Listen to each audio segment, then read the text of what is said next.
Unha vez máis, abrimos espazo de entrevista aquí en Badal Televisión, entrevistas electorais, para que os nosos espectadores poidan coñecer máis polo miúdo que o que ofrece cada partido político para a comunidade galega. E hoxe acompáñanos a candidata que encabeza a lista da candidatura da provincia de Ourense polo Partido Popular, Marisol Díaz Mouteira. Que tal? Benvida novamente. Moitas gracias, boas tardes. Boas. Marisol, no teu caso, xa dende o ano 2012 tomou posesión por primeira vez no Parlamento galego, despois tamén no ano 2015, logo de intercalar distintos postos na administración galega, que xa é, digamos, coñecido, digamos, o traballo.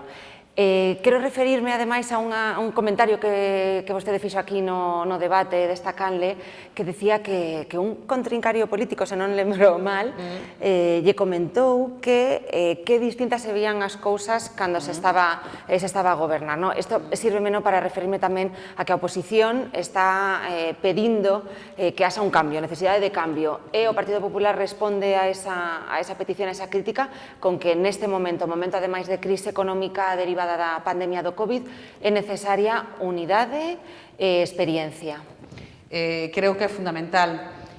Primeiro, experiencia, porque dende o ano 2009, despois do bipartito, un bipartito que foi PSOE e Bloque, que nin sequera completaron a legislatura, en solo 3 anos e medio perderon a confianza dos galegos. Nese momento, aí falo de gestión e de experiencia. Desde ese momento, cun país en crise, cun país, como sempre se refiere o presidente en época de vacas flacas, foi quen de manter a Galicia e de salir adiante. Pois esa gestión acreditada e esa experiencia foi revalidada no 2012, como ti te refieres, e ainda o país estábamos aí intentando salir desa gran crise económica na que estábamos. Ese ano 2016, esa gestión e esa experiencia volveu a ser revalidada por os galegos e polas galegas. Entón, creo que iso é froito de que as cousas se fixeron ben, de que temos un líder que é especialista, podemos decir, en momentos complicados, porque gobernou con moitísimo menos presupuesto, e quizás temos que falar de que ele sempre falou do goberno como unha familia. Nunca se pode gastar máis do que se ten e sempre priorizando. En este caso, as prioridades sempre foron as políticas sociais das persoas e, sobre todo, de estar ao carón da empresa, porque tamén sen emprego non pode haber benestar. E, por outro lado, da unidade, porque é un goberno de Núñez Feijóo que nunca dependeu de ninguén para gobernar, e creo que iso é fundamental. E creo que un dos erros que podemos ter de cara a partir do 13 de xullo é que por as mañáns, cando hai un multipartito, que pode ser, como foi no seu momento o bipartito, pero desta vez que se postulan varios líderes para ser presidentes con varios programas, que implicaría unha perda de tempo. En este caso, esa unidade implica que, a partir do 13 de xullo, empezaríamos a traballar cun líder como é Núñez Feijóo e cun programa e sin depender de ninguén, que creo que é o importante para poder levar a cabo as políticas, sobre todo para os galegos e para as galegas. Falemos entón desas políticas que queredes poñer en marcha, do programa do Partido Popular. Son máis de 200 páxinas, pero sí que por lo menos gustaríame que nos contara os piares nos que se basea ese programa. O piar fundamental do programa é o primeiro eixo que o centra, que é a xestión post-Covid. Aí trata dun xeito xeral todo o que sería a reactivación económica e social que Galicia precisa e, sobre todo, tamén que aínda estamos en emergencia sanitaria, seguir mantendo ese reforzo é un apartado importante para a sanidade de cara a estar preparados para unha reserva estratégica de material, para velar por a saúde dos galegos e das galegas e dos ourensáns, non? E despois os outros 4 eixes, que son os eixes fundamentales, que se queres despois tratámolos, falan da Galicia moza, da Galicia dos nosos xóvenes, desde a educación, da universidade, a relación da universidade co mercado laboral, que creo que é importantísimo, con ese talento mozo para recuperar eses mozos que se foron e para que non se marchen, que máis? Galicia Verde, a importancia do medio ambiente, esa mobilidade, esas infraestructuras en Galicia, a Galicia familiar, esas políticas sociales que son tan importantes, e a Galicia innovadora, que creo que é o único eixe que ten un carácter transversal. É dicir, xa o presidente na presentación do programa falaba da Galicia innovadora, da innovación, da tecnoloxía, como eixe transversal que tiña que afectar a todas as consellerías porque iba a ser o punto base para esta nova forma de vida que nos temos que enfrentar despois do COVID. Falábano dese eixe de post-Covid, de propostas post-Covid, pois falemos de sanidade, que é sempre importante, pero neste caso aínda máis. Que propostas hai neste eido? Algúnas, por exemplo, que se xan referidas aquí a Ourense, ao Hospital de Ourense? Pois aí, se me vas a permitir, traía porque, vamos a ver, temos o edificio novo da hospitalización, que é importantísimo en cuanto a infraestructuras. Nos falamos da sanidade e de que Ourense estaba preparada para esta pandemia, tal como se nos presentou, porque tamén tiñamos preparadas as infraestructuras. Levase investido moito en Ourense, temos un novo edificio de hospitalización. Cando chegamos no 2009, díxeno creo que outro día no debate, había 3 camas con baño para 3 habitacións, sin aire acondicionado, e hoxe somos quen de ter ese edificio no que se investiu moito diñeiro, e xa con esa presentación dese novo edificio de hospitalización, con outros 48 millóns que van a ser nun novo edificio, a reforma íntegra do materno-infantil, e posteriormente habrá unha terceira fase na que irá incluído un edificio administrativo con docencia e incluso unha guardería para os traballadores. Eu creo que é algo importantísimo estar preparados en cuanto a infraestructura. Despois tamén é importante os nodos de comunicación entre os distintos edificios e logo, en cuanto a infraestructura se refiere, os novos centros de saúde que neste momento estánse rematando os de Pereiro e Paderne de Allariz. Nestes últimos anos temos o do Couto, o da Valenzá, fixéronse despois ampliacións e reformas en moitos, pero si me gustaría, se me permites, Maite, porque a verdad que son moitas cousas estes días, referido probablemente a xente de Ourense lle interese, que dentro dese hospital e dese edificio no que eles van as consultas externas, hai moitas cousas que desconocemos, como, por exemplo, unha unidade na 7ª planta de hospitalización innovadora, con ese huerto terapéutico que hai para os enfermos que están no hospital. Despois, en enero de 2020, puxose en marcha un hospital de día de oncología, en marzo un hospital de día de hematología. Contamos que a segunda resonancia magnética de última xeración, que son cartos, estamos falando de 1,5 millón de euros. Estamos falando dunha nova cociña que duplica a superficie da anterior, co mismo personal, e incluso se incrementou en cociña e nutricionistas.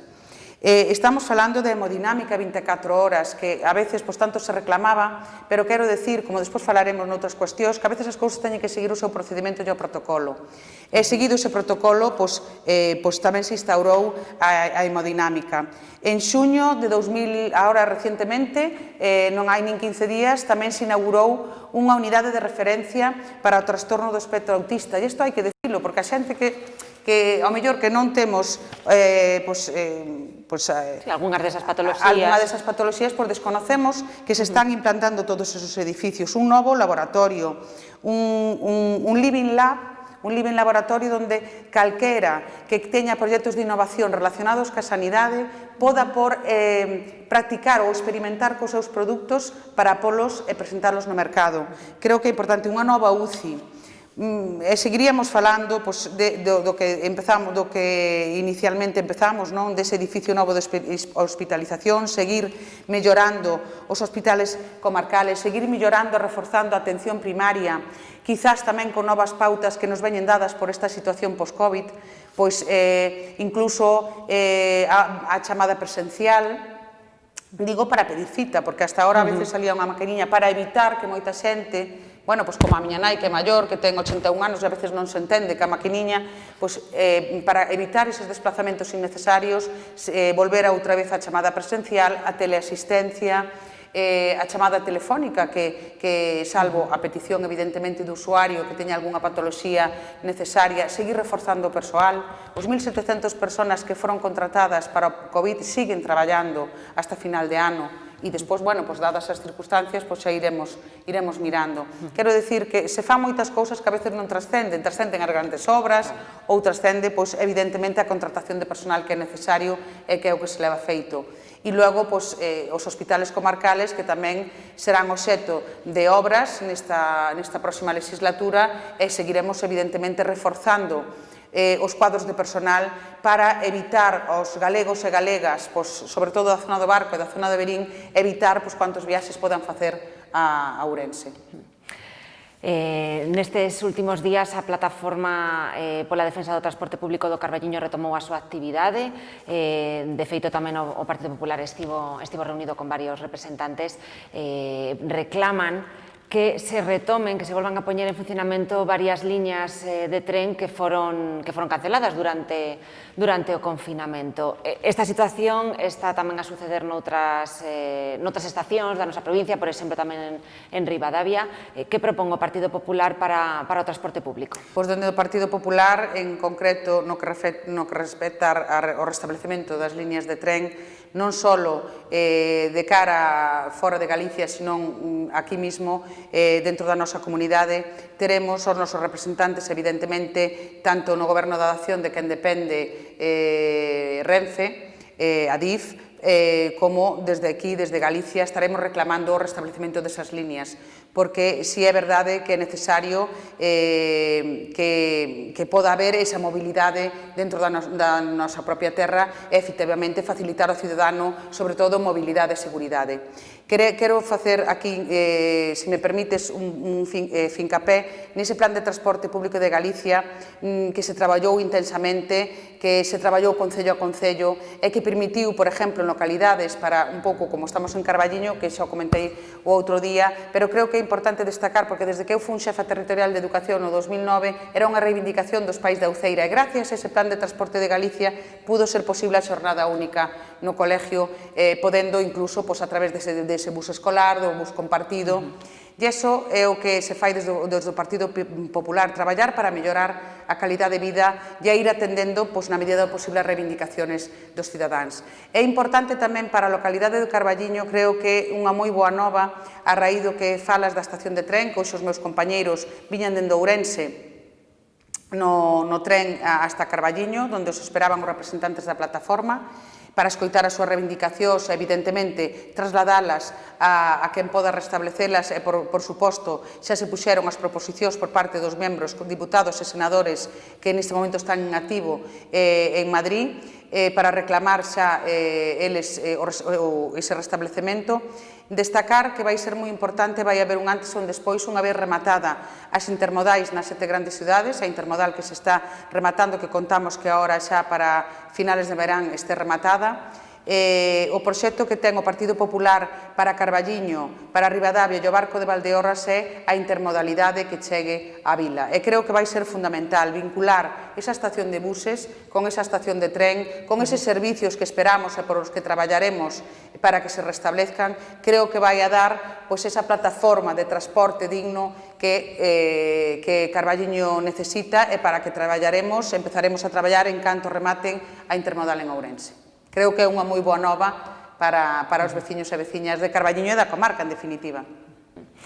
Nesa innovación que decía Marisol, que credes que sexa transversal, quería eu falar precisamente dunha que me chamou a atención do programa, que son as casas de innovación que se queren poner en marcha no rural, tanto en Lugo como en Ourense. En que consisten? Pois sí, a verdad que para min tamén foron unha sorpresa cando as vin no programa, e o primeiro que fixen foi preguntar un pouco hacia onde iban. A grata sorpresa é que precisamente esa importancia da innovación en todos os ámbitos, dende a educación, dende a industria, dende calquer sector da sanidade que acabamos de falar, é importante no rural.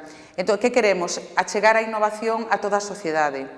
E, sobre todo, a xente, sobre todo do rural, esas pequenas e medianas empresas que hai no rural, nos autónomos, nas esas explotacións agrícolas e gandeiras que tamén poden verse beneficiadas da innovación. Polo tanto, está por determinar onde se ubicará, a nosa pretensión é que non este ubicada, evidentemente, no que é en Ourense capital, farás un estudio para determinar onde irá ubicada e estará xestionada por unha entidade. É unha especie, para que te imagines, de vivero ou de coworking, vale? Vai a ser como un espacio aberto onde vai a estar presencialmente sempre un grupo de personas e calquera da sociedade, mozos, familias, do entorno, evidentemente, empezaremos con unha con carácter experimental, a ver como resultados dá, e despois, en función, cambiando de materia, por exemplo, que as casas niño que funcionan de maravilla, e seguironse implantando. E esa é a intención, que a xente vexa no rural, mozos, mozas, agricultores, gandeiros, pequenas e medianas empresas, os autónomos, que podan ver que é o que lle pode aportar a tecnoloxía e que ventaxas, no seu caso particular, lle pode dar. E iso, quen lle vai a explicar é as persoas que estarán nesa Casa de Innovación.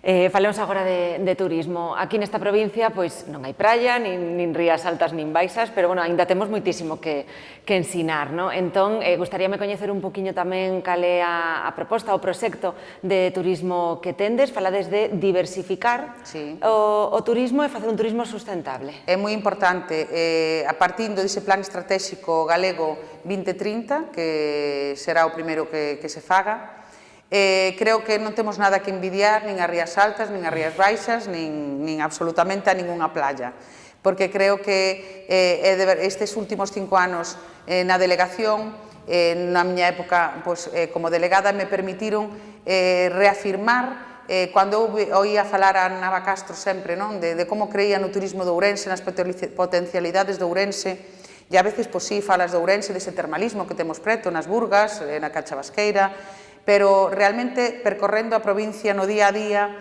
e ao longo de tantos anos te das conta de que non temos que encollernos ante ninguén, que temos un patrimonio maravilloso, que temos unha naturaleza maravillosa, temos, que será envidia seguramente, compartido con Lugo, esa Ribeira Sacra, que moitos están desexando xa vir a coñecer, os que non a coñezan. Temos ese termalismo, evidentemente, pero non só en Ourense. Estes días estivemos por Cortegada, Arnolla, na zona de Bande, Lobeira, os Elobios, vinculado á gastronomía, porque moita xente se achega a nós pola gastronomía, e despois que Ourense teña 4 denominacións de orixe das 5 que ten Ourense, creo que é motivo suficiente para seguir explotando esa materia, para seguir, sobre todo, da man ao mesmo tempo coa protección do medio ambiente, pensando nesa Galicia verde que falábamos, potenciando os nosos parques naturales, que tamén temos 3 parques naturales maravillosos, como é Xurés, Invernadoiro e Serra de Enciña da Lastra, unido a toda a rede natura que temos para ofrecer. Creo que ese turismo sustentable, sobre todo ao slow turismo, con tranquilidade. Queremos que tamén veña a Ourense, non a xente que veña a Ourense non de paso, senón que veña a quedarse, a disfrutar de Ourense e a vivir Ourense. E despois, da man do turismo, temos moitas cousas que ofrecer, como decía, a gastronomía, o viño e tamén o comercio. Non me quero olvidar do comercio, porque tamén Ourense sempre foi coñecida por o noso comercio, ten que ir da man do turismo, e creo que esa estrategia de camiñar hacia esas potencialidades que temos, e incido no termalismo, e incido, ainda que tú non me sacaras o tema, vou non sacar eu, dese gran hotel balneario que foi a promesa, que quero transmitirlle, a veces sacar estes temas, porque non é que estuéramos cos brazos cruzados, senón, as cousas non son tan fáciles, hai varias ubicacións neste momento prioritarias. O que si está claro é que estaramos a falar dun hotel de 4 estrellas superior, sobre 130 a 150 habitacións, e con unha superficie termal de alrededor de 1.500 metros cuadrados. Iso é o que temos neste momento na cabeza, pero hasta que teñamos esa ubicación entre unhas cuantas que temos prioritarias, pero durante estes anos non estuvemos quietos, estuvemos traballando, pero esperemos que por fin sexa unha realidade nesta legislatura. Cambiamos agora de tema radicalmente. Quería preguntar tamén por esa apertura dos centros de día que vindes de anunciar recentemente, que se vai a producir xusto despois das eleccións autonómicas. Ademais, Ademais, é unha medida que foi moi criticada pola oposición, que leva reclamando moito tempo que se abrira. Cal é o motivo dese retraso nun servizo que, ademais, nunha poboación tan envellecida como a nosa, é tan necesario? Pois, precisamente, porque a veces a xente que protesta non escoita os razonamentos polos que a Xunta de Galicia e o presidente da Xunta desde Política Social se entendía que non se debían abrir. Por prudencia e por seguridade, porque estamos a falar un colectivo que sempre levamos falado toda a pandemia, un colectivo vulnerable e onde a distancia social a veces, estamos falando de maiores e discapacitados a veces, e onde a veces esa distancia social é difícil de manter. Entonces, como falamos de prudencia e responsabilidade e pensamos no usuario, evidentemente vimos dicindo que aquí nadie mantén pechado o centro de día, senón que se permitiu a través primeiro dun bono que os familiares puderan buscar un cuidado para os seus maiores ou discapacitados.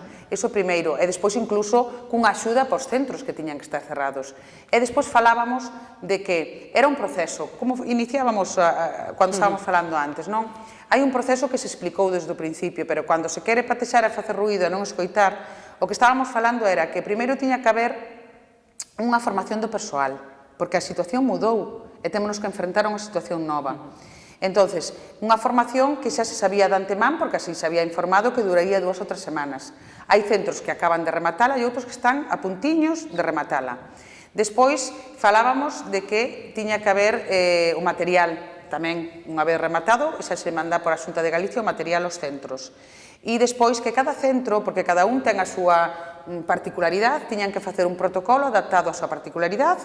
Unha vez que o tuveran, tiñan o que, por decirlo de alguna forma, avisar, presentalo, para que as autoridades, para que unha vez revisado todo, as autoridades sanitarias desen un ok, se procedería á apertura do centro de día, que xa está aberto para esa atención individualizada. Entonces, nós cumplimos co que se dixo. Estáse rematando a formación, se os centros teñen o seu protocolo en marcha e supervisado e a autoridade sanitaria dá ok, a partir do 15 de marzo poden abrir con normalidade dentro do protocolo que se estaba establecido.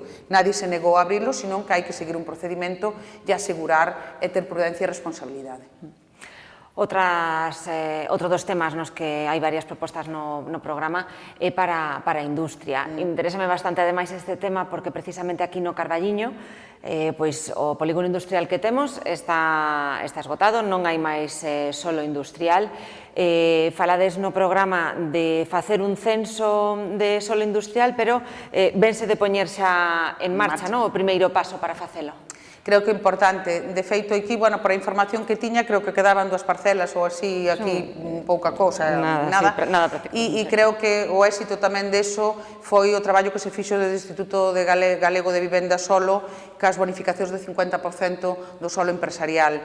É cousa que, evidentemente, nos facemos para que ocurran cousas, intentamos traballar nese sentido, non? Para que o solo empresarial sea ocupado. Decir en concreto, por exemplo, aquí na localidade na que nos atopamos, en Carballiño, non hai ninguna solicitude do Concello de ampliación do parque empresarial. Por exemplo, ahora está en marcha a ampliación do parque empresarial de Xinzo, que ven demandando dende hai tempo. Aquí creo que nos consta que se solicitou ao Solo Empresarial Atlántico, que parece, bueno, as malas linguas din que traballan solo para os concellos socialistas, non sei se é así ou non. Desde logo na Xunta de Galicia non consta esa petición. O que sí é que nós traballamos insistentemente por fomentar ese solo empresarial, ese censo empresarial que permitirá a calquera empresa asentarse, ter ou ver coa maior rapidez ou axilidade, a palabra é axilidade, donde ten solo empresarial disponible que se lle adapte ás súas necesidades ou a súa produción ou coas comunicacións, cunha visión global de toda Galicia e evidentemente un mapa de Ourense. O que sí quero que, paralelo a ese censo empresarial que vai a dar aquel que quera instalarse en Ourense unha visión onde pode ter ese suelo disponible, nós traballamos todos os anos intensamente cos parques empresariales desta provincia. Nesta provincia temos 14 parques empresariales que nesta última legislatura veñen de elevar máis de 3 millóns de euros. Iso tamén é traballar pois, xunto con non só ese solo empresarial, senón unha vez instalados que teñan as mellores infraestructuras, que teñan cámaras de televigilancia, sistemas antiincendios, e creo que é unha forma de dar cobertura global e permitir e atraer que se instalen nos nosos parques empresariales. Dende o voso partido criticades as axudas que anunciou o Goberno central para o sector do viño e para o sector ovino e caprino. Decides que non se adecúan para nada ao que as características das explotacións galegas, que aquí son moito máis pequeniñas. Que se pode facer entón, ademais, bueno, non todo depende desas axudas, lóxicamente, pero que se pode facer a maiores nunha comarca veciña como a do Ribeiro, que ten unha das 5 denominacións de orixe? Pois, en relación ás axudas que falabas, evidentemente, dende a Consellería de Medio Rural, dende o Goberno, ou dende o Partido Popular de inicio, seguiremos reclamando igualdade en trato, porque creemos que as denominacións de orixe de Galicia teñen o seu lugar en España, e non é de recibo que de 90 millóns veñan 300.000 euros, o sea, é que hasta parece un chiste. En xeral, que se teña en conta a cabaña ovina, caprina, a importancia que teñen as explotacións, sobre todo cando estamos a falar de rural e de mobilizar o rural. Dende a Xunta de Galicia, en relación co sector do viño, en relación en concreto co Ribeiro, igual que as outras 4 denominacións, seguiremos con esa estrategia de dinamización das comarcas vitivinícolas, porque o que queremos é seguir como hasta ahora que se duplicou ese coñecemento do noso viño galego, do Ribeiro, pero tamén das outras 3 denominacións, sobre todo a nivel internacional. Axudar a comercialización, axudar a internacionalización, e sobre todo as campañas de marketing, novas campañas que poñan en valor o produto e sobre todo novos paquetes que poñan en valor o produto vinculado co turismo. Eu creo que iso é algo fundamental, porque hasta hai pouco, que agora xa o escoitamos tamén aquí, a xente se iba un fin de semana a unha bodega a Ribera de Duero de fin de semana. Iso é o que estamos a facer e estamos a traballar, por porche un exemplo, neste momento. Estamos vinculando o viño con campañas como a dos trens turísticos, que este ano, por a situación de pandemia, non podemos disfrutar, pero esas rutas están vinculadas sempre por a zona que pase, cunha bodega de Valdeorras, cunha bodega, porque temos que dar a coñecer o noso produto, e o que queremos é que baixo un solo paraguas se incluyan as 4 denominacións de orixe, e despois, evidentemente, estar ao lado do viticultor, neste caso, ao lado da terra, e creo que nese ámbito vamos a potenciar moitísimo máis, aínda que a veces sea reiterativo, cos seus polígonos agroforestales, porque van a destinarse moitas terras abandonadas, igual que as aldeas modelo a viñedo. Entonces, iso é o que temos, seguir explotando a terra, seguir vendo as potencialidades de cada zona e despois saber comercializalas, porque saber comercializalas, quero recordar que o fixemos agora durante a pandemia. Que pasaba coa maioría dos produtos? Tanto co viño, como ca pataca, ca castaña, temos moito que ofrecer. Entonces, se organizou esa merca proximidade, que foi a maneira de dar salida a todos esos produtos. E esa é a forma de traballar, estando, escoitando, sabendo que o viticultor, o agricultor, o gandeiro ten un excedente de produción, por que? Porque os escoitamos, que teñen problemas a hora de crecer o seu solo, ao mellor para plantar as viñas, hai que pôr medidas porque escoitamos. Eu creo que é a base de estar escoitando, valga a redundancia, a las bases, a las personas e aos galegos e a galegas de a pé, para despois ir da man deles, porque é a única forma de que, se a eles lle vai ben, se a eles poñen o seu produto no mercado, Galicia e Ourense, evidentemente, e a comarca do Carballiño e Ribeiro irá estupendamente. Bueno, con este final tan redondo, dende logo rematamos a esta entrevista. Marisol Díaz, a candidata ao Parlamento Galego pola provincia de Ourense no Partido Popular, moitísimas grazas por vir outra vez aquí e moitísima sorte. Gracias a vos e a verdade, deseando que chegue xa esa noite do 12 de xullo, esperemos por parte do partido que represento ter boas novas. Moitas grazas.